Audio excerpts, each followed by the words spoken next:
I miss you. I miss you. I love you.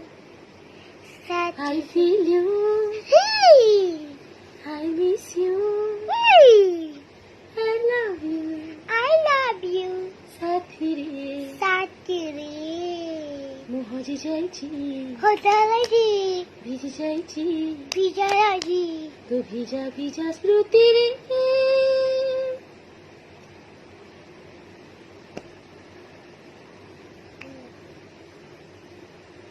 I miss you.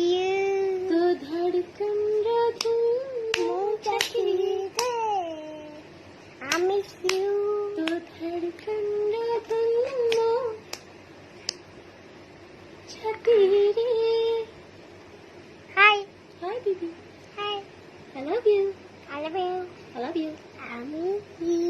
I miss you.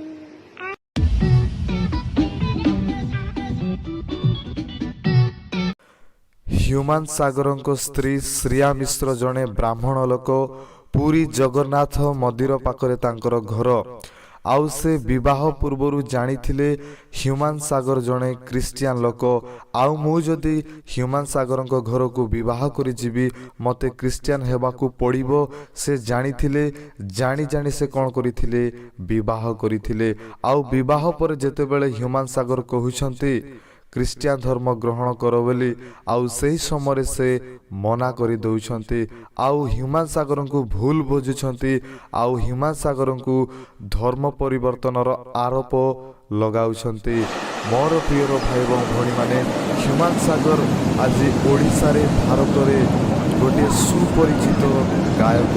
ଆଉ ତାଙ୍କର ସମ୍ମାନ self respect ରହିଅଛି। କିନ୍ତୁ ଶ୍ରିୟା ମିଶ୍ର କ'ଣ କରୁଛନ୍ତି, ତାଙ୍କର ମାନ ସମ୍ମାନ ଇଜ୍ଜତ ଯାହା ବି ଓଡ଼ିଶା ଭାରତ ରହିଛି ତାହାକୁ ଆଜି ତଳେ ପକାଇ ଦେଇଅଛନ୍ତି। ମୁଁ ତ ପ୍ରକୃତ କଥା ଜାଣିନାହିଁ, କିନ୍ତୁ ଭୁଲ ସମସ୍ତଙ୍କର ହୁଏ।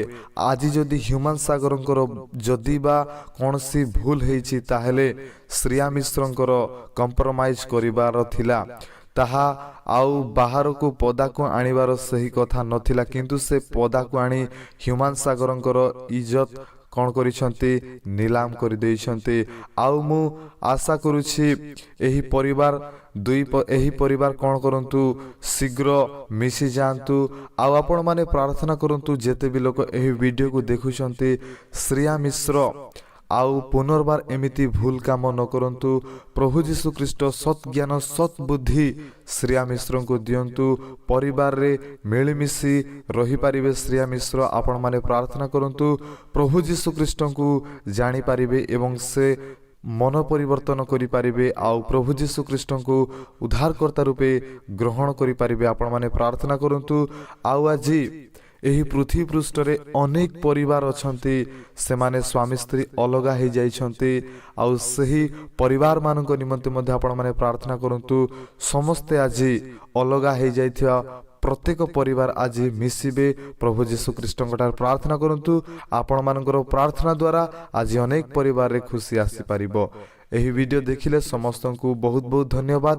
ଚ୍ୟାନେଲକୁ ଯଦି ଆପଣମାନେ ସବସ୍କ୍ରାଇବ୍ କରିନାହାନ୍ତି, ଚ୍ୟାନେଲକୁ ସବସ୍କ୍ରାଇବ୍ କରି ରଖନ୍ତୁ। ଭିଡ଼ିଓକୁ ବହୁତ ମାତ୍ରାରେ ସେୟାର କରନ୍ତୁ।